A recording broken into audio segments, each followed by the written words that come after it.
കാട്ടാക്കടയിൽ വൻ തീപിടുത്തം. കാട്ടാക്കട ജംഗ്ഷന് സമീപം BSNL ഓഫീസിന് തൊട്ടടുത്തായുള്ള പൂജാസാധനങ്ങളുടെ ഹോൾസെയിൽ വിതരണ കേന്ദ്രത്തിലാണ് തീപിടുത്തമുണ്ടായത്. പുലർച്ചെ 1 മണിയോടെയാണ് സംഭവം.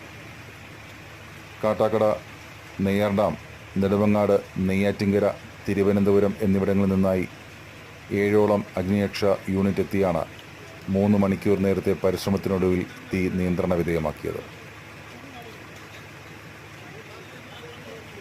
2 കോടിയോളം രൂപയുടെ നഷ്ടമാണ് കണക്കാക്കുന്നത്. എണ്ണ, നെയ്യ്, കർപ്പൂരം തുടങ്ങി ഗോഡൌണിലുണ്ടായിരുന്ന മുഴുവൻ സാധനവും കത്തിയമർന്നു. മിൽമ ഏജൻസിയുടെ വിതരണവും ഇവിടെയുണ്ടായിരുന്നു.